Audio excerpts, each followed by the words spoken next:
They raised me, just in case my sister failed. I wasn't the favorite. I was the backup plan with no plan of my own. Hi, I'm Megan Price. I'm 28 years old, and for most of my life, I believed I was just low maintenance. The easy one. The one who didn't need much. The one who kept things running in the background while everyone else got the spotlight. But what I've come to realize is this: I wasn't the easy one. I was the backup. The spare daughter. The second string. The insurance policy in case their real investment didn't pan out. They never raised me to succeed. They raised me to stand by quietly, reliably, invisibly. I first noticed it when I was 7. My younger sister, Haley, had just turned 5 and was being enrolled in dance classes, swim team, and piano lessons. She got her own schedule on the fridge, color-coded. I got a chore chart. When I asked if I could take a drawing class after school, my mom smiled and said, "Sweetheart, let's wait a bit. We've got our hands full with Haley's schedule right now. Maybe next semester?" That may be stretched into years. Haley was always the center of the family orbit. It wasn't just that she was younger, or louder, or more dramatic. It was that she was treated like the family's great hope. My parents poured resources into her tutors, coaches, special programs. When I made straight A's, they nodded and said, "Good job, honey." When Haley got a B and cried about it, they bought her ice cream and told her she was brilliant. I didn't resent her. Not then. I admired her. I wanted her attention. I wanted our parents' pride. I thought that maybe if I helped more folded laundry, washed dishes without being asked, edited Haley's book reports, they'd notice me too. But instead, it just became expected. The more helpful I was, the more invisible I became. By middle school, I was doing Haley's science fair posters and helping her rehearse her speeches. She'd win ribbons, and our parents would take pictures of her holding them while I stood to the side, clutching her coat. When I told my dad I wanted to join the school newspaper, he said, "That's nice. You've always been a behind-the-scenes kind of girl." When I turned 14, Haley was 12 and already being referred to as our future lawyer or the little firecracker. At dinner, the conversation always circled around her grades, her social life, her drama. I'd sit there eating quietly, waiting for someone to ask how my week had been. They rarely did. In high school, the dynamic only deepened. I was on the yearbook team, worked a part-time job at a bookstore, and volunteered at the local shelter on weekends. Haley was a cheerleader and student body president. My accomplishments were mentioned as side notes. Hers were posted on the refrigerator. One time I made it to the state finals in a creative writing competition. I told my parents over breakfast, smiling as I placed the certificate on the table. My mom glanced at it and said, "Oh, that's today we promised Haley we'd take her shopping for homecoming." "Rain check, sweetie." I went to the ceremony alone. My English teacher clapped the loudest when I got my award. I learned to internalize the disappointment. I told myself they were just busy, that I was strong enough not to need applause. That being the supportive one meant something. But slowly the anger built. Quiet but steady, like pressure behind a dam. The college conversation was when it all came to the surface. I had my heart set on a small liberal arts school upstate. I'd been saving for years, babysitting, working summers, cutting corners. I had a spreadsheet of scholarship deadlines and financial aid timelines. When I brought it up, my parents exchanged a look. "That's great, honey," my dad said. "But we were hoping you'd stay local. Maybe help out a little while Haley transitions to college." I blinked.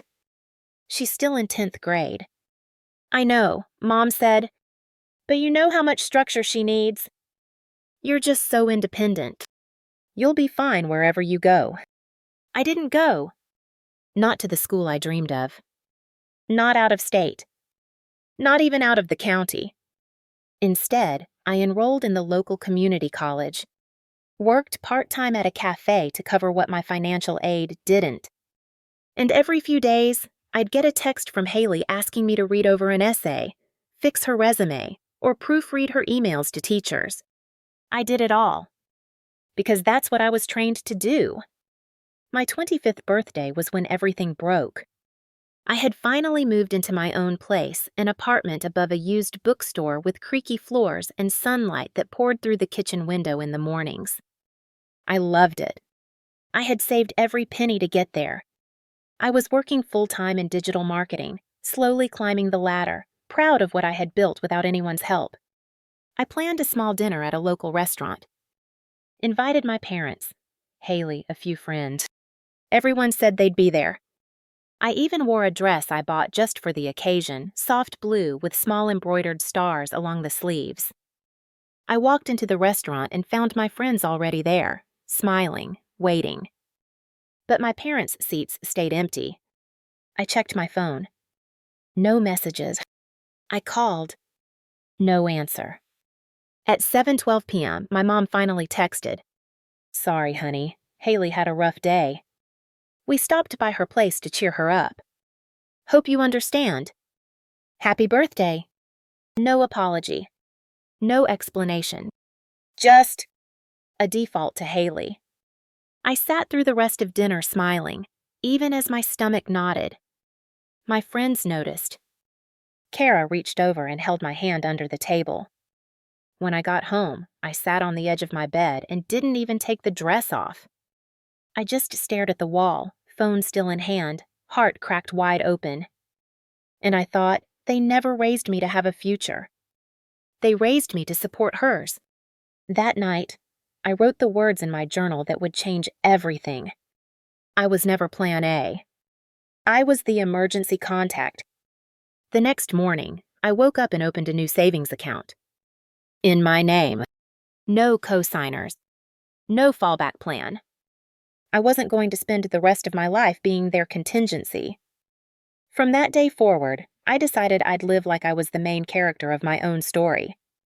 No more waiting in the wings. The day after my 25th birthday, I didn't go to work. I didn't check my email. I didn't reply to messages from friends asking how dinner went. I didn't answer my mom's cheery follow-up text that read, "Hope you had a great time. We'll celebrate another day. Just the four of us." Another day. Another afterthought. Another excuse disguised as care. Instead, I stayed in bed. I stared at the ceiling fan, watching it spin, trying to calculate just how many years I'd lost to being available. How much time I'd given up to make their lives easier. How many decisions I'd let be shaped by their expectations. I kept remembering little moments I hadn't thought about in years. Like the time I was 12 and missed my best friend's birthday sleepover because Haley had the flu and my mom asked me to stay home just in case she needed something. Or the Christmas I saved up to buy my dad a fancy coffee maker, and he forgot to open my gift until New Year's. Or the college acceptance letter I opened alone in my bedroom because everyone was watching Haley's ballet recital footage again for the 5th time. That morning, I opened my laptop and created a folder titled My Real Life. I didn't know what I was going to fill it with, but I knew it was time to make something that belonged entirely to me. I started with a spreadsheet. I listed every dream I'd ever put on hold. Some were small. Visit the Oregon coast. Learn to play guitar. Sleep in without guilt. Others were bigger. Go back to school. Move out of state. Start my own creative agency. And at the top of that list, bolded live a life where I'm not Plan B. That week, I took a hard look at my bank account. I had just over $9,000 saved. Not much, but more than I'd ever had when Haley needed a new tutor or my parents asked me to chip in for family expenses. I moved the money into a separate account. One they didn't know about. One that wouldn't vanish for someone else's emergency. The next step was boundaries, something I'd never been allowed to have. I didn't announce anything dramatic. I just stopped answering every call. When Haley texted asking if I could review her grad school essay, I replied, "I'm not available this week." When my mom called asking if I could swing by and help set up for Haley's engagement dinner, I said, "I have plans." They didn't like it. Within a few days, my dad called with that tone, the one that sounded concerned but was really just about control. "We've noticed you've been a little distant. Is everything okay?" I paused. Then, for the first time in my life, I told the truth. "I'm tired of only being included when someone else needs something. I don't want to be the backup plan anymore." There was silence on the other end. "Where is this coming from?" he asked, like he truly had no idea. "It's coming from 28 years of being helpful and never seen," I said. He mumbled something about being sorry if I felt that way, then pivoted quickly. "Well, your sister's going through a lot right now. I hope this isn't about jealousy." I hung up. That night, I cried. Not because I was hurt. I'd already expected the deflection. I cried because it finally confirmed what I had feared all along. They didn't know me. Not really. They only knew the version of me who stepped in quietly when things fell apart. They never asked who I wanted to be. Over the next month, I threw myself into rediscovery. I journaled every day. I started therapy, something I'd always wanted to do but never justified spending the money on. My therapist, Dana, asked me on our second session, "Who would you be if no one ever asked you to wait?" That question haunted me. I didn't have an answer yet, but I was determined to find out. I spent less time at family events. I skipped Haley's bridal shower. My mother sent me a long email about how family means showing up, even when it's inconvenient. I didn't reply. Because for 28 years, I had shown up even when I was tired. Even when I was sad. Even when I was in the middle of something important. I had dropped everything to play the role they'd written for me, and not once did they ask what it cost me. For the first time, I was starting to ask that question myself. In therapy, I began to untangle the difference between love and usefulness. I realized I had confused being needed with being loved. That every time they called me for a favor, I felt wanted, but only in the way someone wants a safety net. Dana had me write a letter. Not to send. Just to express. It began, "Dear Mom and Dad, thank you for teaching me how to be useful. But you never taught me how to be loved." Writing it felt like breaking something open and breathing for the first time. Around that time, Kara invited me on a weekend retreat with a group of women she'd met through a creative writing circle. I almost said no. I told myself I had too much work, that it was too expensive. But really, I was scared. Scared to take up space. Scared to speak without being spoken to. Scared of what I might find in a room full of women who hadn't been raised to be afterthoughts. But I went. And on the second night, sitting around a fire pit under the stars, one of the women, Elena, looked at me and asked, "What's something you've never been allowed to say out loud?" I hesitated. Then I said it. I think I was raised to be the backup plan. Like my life didn't really belong to me, it was just a support beam for someone else's. The fire crackled. The group went quiet. Then Elena whispered, "Same." Another woman nodded. Me too. That night, I felt something shift. I wasn't alone. And I wasn't broken. I was part of a silent sisterhood, women who had been the safety net, the fallback, the shadow, and were finally stepping into the light. When I got back home, I wrote an essay. I called it Backup Daughter. I posted it to a small blog I'd started just for myself. I didn't expect much.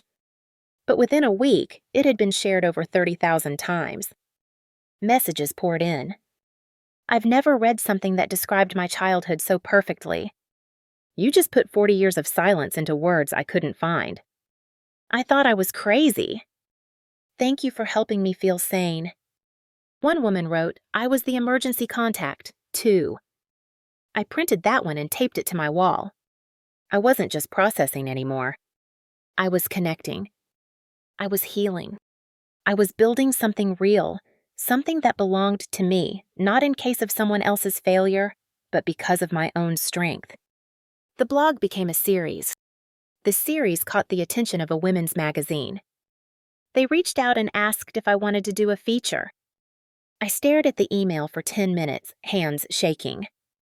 Then I wrote back one word, yes. The morning the magazine feature went live, I sat at my kitchen table in my favorite sweatshirt, hands wrapped around a cup of hot coffee I was too nervous to drink. The piece was titled "The Backup Daughter: How One Woman Reclaimed Her Life After Years of Being the Family's Plan B." The subheading read, "Megan Price spent 28 years being the family fixer. Until she fixed herself." It wasn't sensational. It was honest. The interview had taken place over 2 sessions, both over Zoom. The journalist, Alyssa, was kind, soft-spoken, intelligent. The kind of person who makes you feel like you're telling your story to a lifelong friend. She asked me everything. When I first felt unseen. What made me finally say enough? How I knew I wasn't just overreacting. I told her about the night of my 25th birthday. About the years I'd spent cleaning up emotional messes I didn't cause. About the guilt I carried when I finally started saying no. And she said something I'll never forget. So many women carry the burden of being the family's emotional infrastructure unpaid, unnoticed, and unappreciated. You're not alone. But you're one of the few who've said it out loud. I didn't feel brave when I shared my story. I felt exposed. But reading the article, with my name in bold print and a headshot taken in my living room beside a potted plant, something shifted. The weight of my silence lifted a little more. The response was overwhelming. Within hours, I had over 100 new messages, emails, DMs, even voice notes from strangers. Some were daughters like me. Some were sons. Some had raised daughters and were starting to realize what they'd done without meaning to. One message from a woman named Corinne simply said, "I printed your article and gave it to my parents.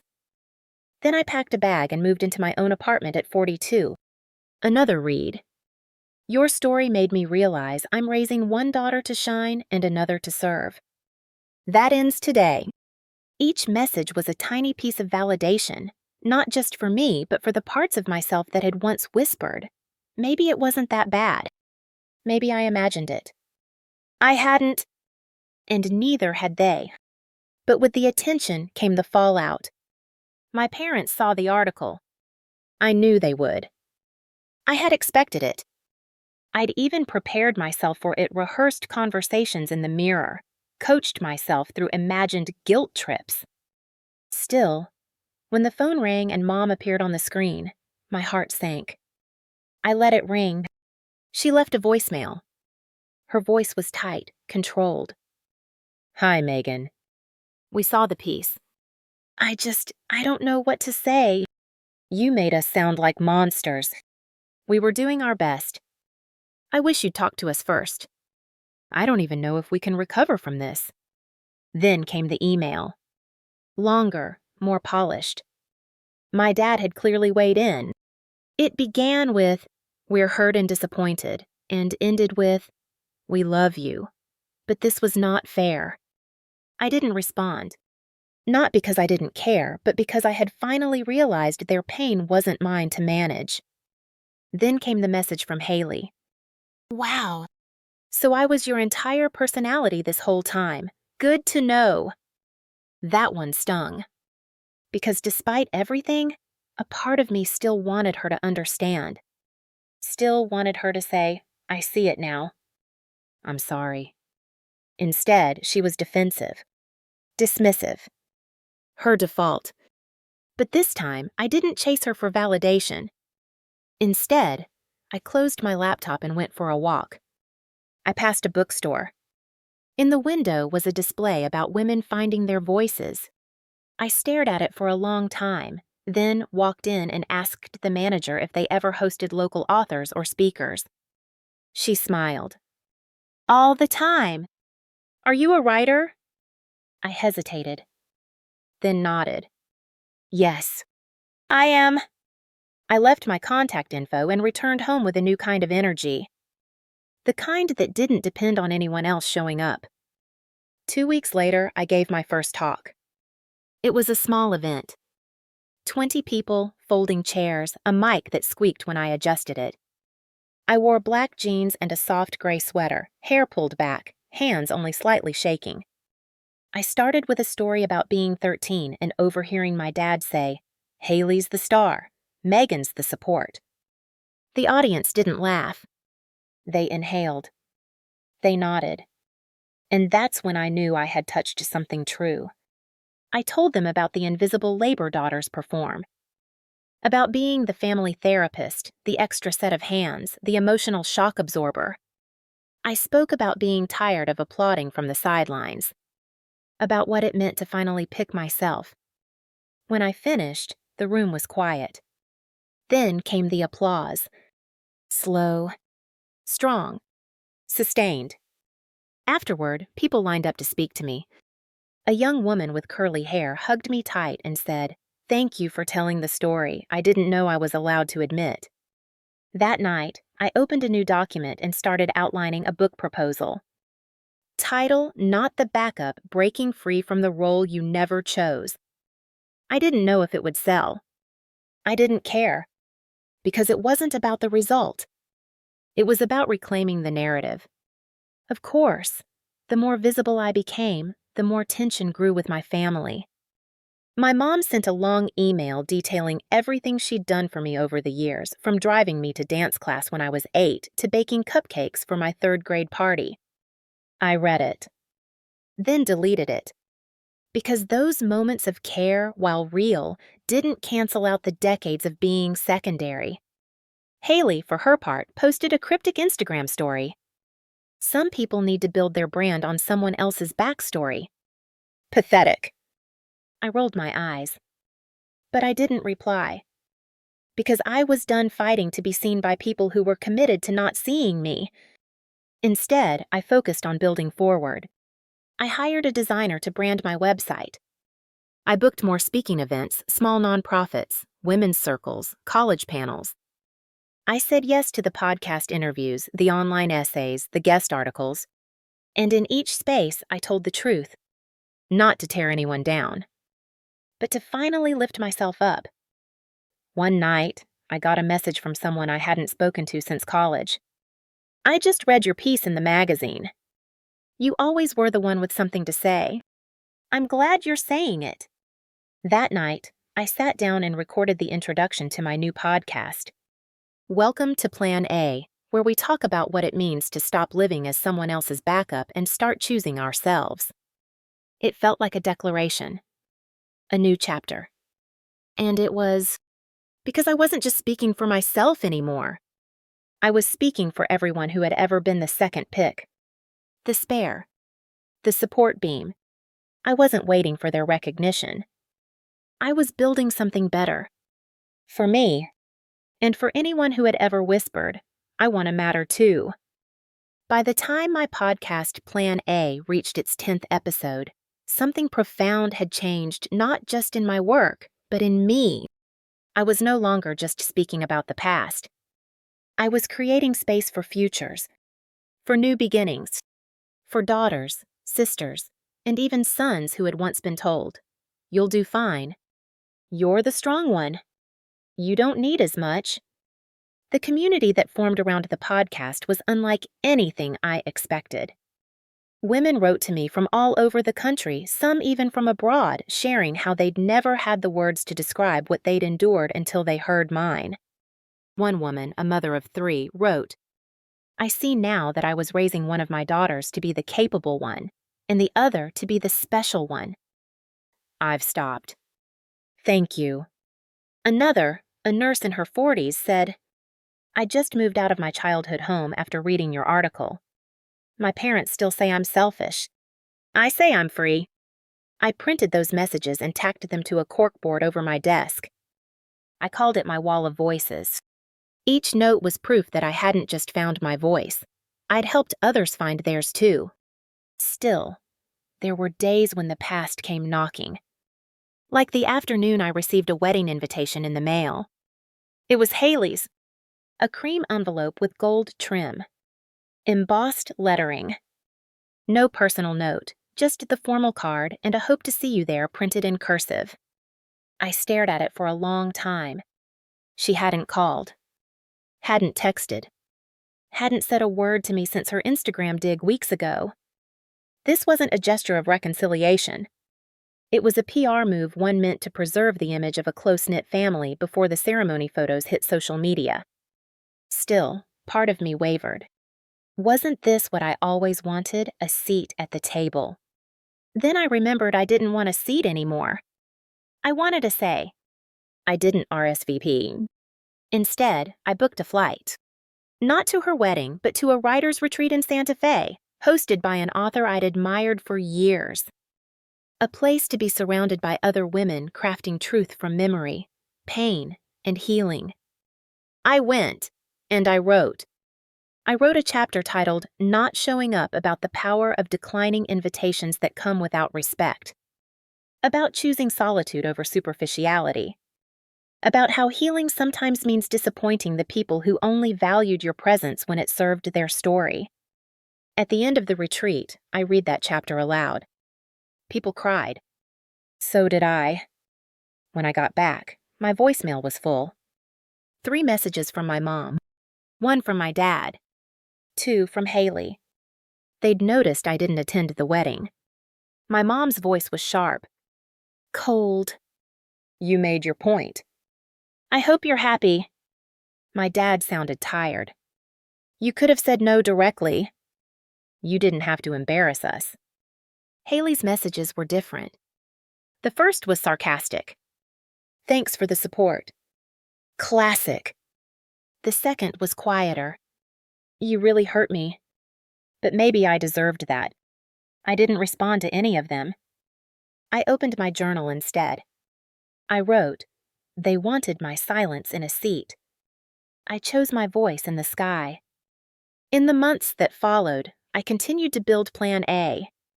I invited guests onto the podcast. Therapists. Writers. Adult children of narcissists. Women who had left toxic family systems and rebuilt everything from scratch. People who had grown up not being believed, now stepping into their own truths. One of the most popular episodes was titled "The Apology That Never Came." I opened with, what if they never say sorry? What if they never see it? What if the only closure you ever get is the life you build without them? That episode exploded. Listeners wrote in by the thousands. Thank you for saying it. This helped me breathe again. I stopped waiting. I stopped waiting, too. I stopped checking to see if they would finally come around. I stopped reading Haley's posts. I stopped walking into rooms and wondering if I was enough. Because I was exactly as I was. Around this time, I also received an invitation to speak at a national women's conference, one I had once attended as an anonymous guest in the back row, scribbling notes and dreaming about what it would be like to be the woman on stage. Now I was the keynote speaker. My topic, becoming Plan A when you choose yourself. That night, standing under the bright lights with hundreds of women staring back at me, some nodding, others crying, I told them what I had never said out loud in a room full of strangers. They didn't raise me to succeed. They raised me to support. I was the spare, the standby, the daughter they never thought would need a dream of her own. But I stopped waiting. I stopped serving a story that wasn't mine. I became the main character. And you can too. A standing ovation followed. But more powerful than the applause were the hugs after. The stories.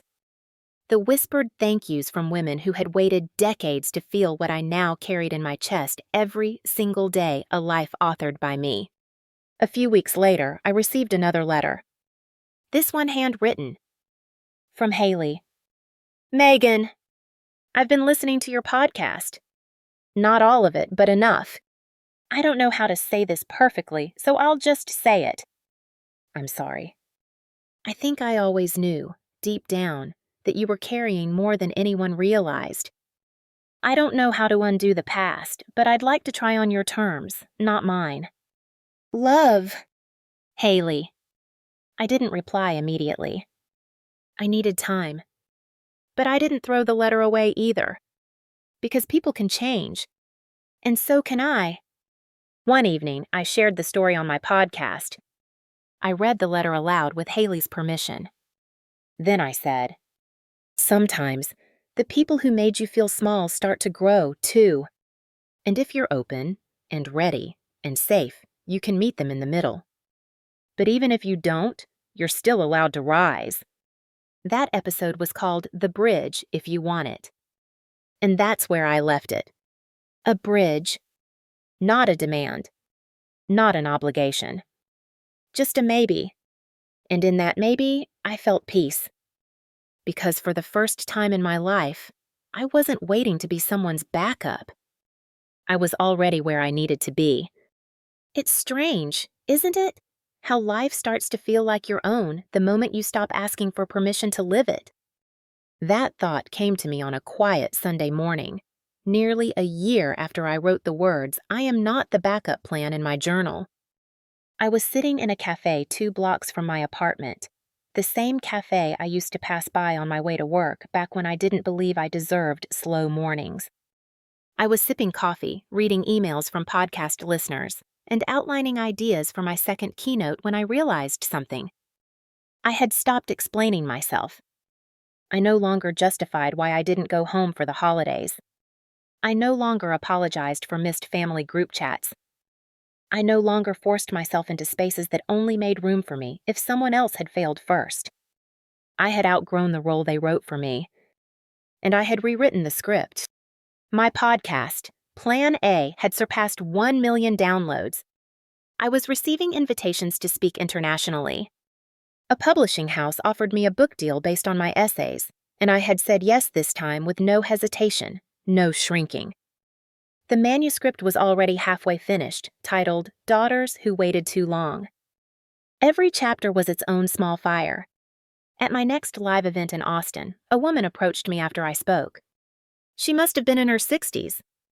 Her hands were soft and weathered, her eyes shining. "You said something tonight that I've never been able to say to myself," she whispered. "That being useful isn't the same as being loved."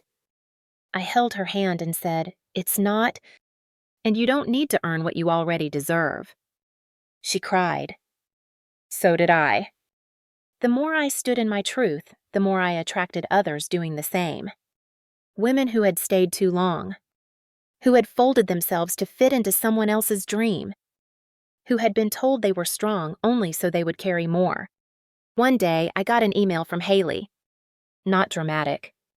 Not emotional. Just thoughtful. "Hey, I listened to the episode about the wedding. I understand now why you didn't come. I wish I could go back and make it different. I've started therapy, by the way. You were right about a lot of things." I wasn't listening. I was too wrapped up in the idea that if I wasn't the best, I'd disappear. I think we both got trapped in stories we didn't choose. I'm here. When you're ready. 8. I reread it more times than I'd like to admit. It didn't erase everything. But it was real. And sometimes, real is enough to begin again. I didn't respond immediately. Instead, I sat with it. Prayed with it. Read it out loud to my therapist. Wrote about it in my journal. A few weeks later, I invited Haley to a live recording of my podcast. I told her she didn't have to speak. Just come. Just listen. Be in the room where I existed without apology. She came. She sat in the front row. She cried quietly through the story I told that night about the time I was 19 and deferred my dream college to stay home and help her apply to hers. How I said it was just 1 year. How no one asked what I was giving up. Afterward, she came up to me, hugged me tightly, and said, "I didn't know. I didn't want to know." We didn't solve everything in that hug. But we started something. From then on, we talked. Not often, not deeply at first. But honestly, gently. Like people building trust from the ground up, brick by brick.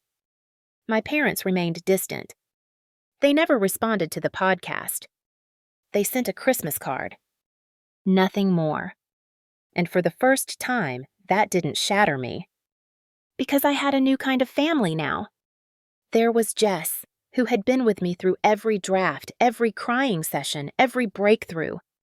Who helped me ship my first merch orders and reminded me I didn't have to be perfect to be powerful. There was Kara, who had always seen me not as the reliable one, not as the quiet helper, but as someone worthy of center stage. There was the community of listeners, millions of them, now who messaged me every day with stories of how they stopped apologizing for their needs, how they left toxic roles, how they finally said no more. And there was me, Megan Price, the girl who used to stay quiet to keep the peace, who used to wait to be noticed, who used to believe her worth was tied to her usefulness. Now, I was writing chapters for daughters yet to come. I was creating courses on boundaries, workshops on emotional labor, resources for women who had been erased in plain sight. One evening, at a small bookstore signing in Seattle, a teenager approached me with her mom. She clutched my book like it was something sacred. "You helped me explain things to her," she said, nodding toward her mom. And she listened. Her mother reached out and said, "Thank you for helping me see her." It broke me open. Because that's what I had always wanted. Not fame. Not revenge. Not even acknowledgement. Just to be seen. To be known. To exist without condition. Later that night, I lit a candle and sat by the window of my hotel. The sky was bruised with twilight, the city quiet below. I opened my journal and wrote, "I am not the backup. I never was. I was always whole. They just didn't know how to hold me. And I knew then, with every fiber of my being, that I didn't need to go back. I didn't need to prove myself. Because I had become the person I was always meant to be. Not by fighting for their approval, but by stepping into my own light. And I wasn't stepping out ever again.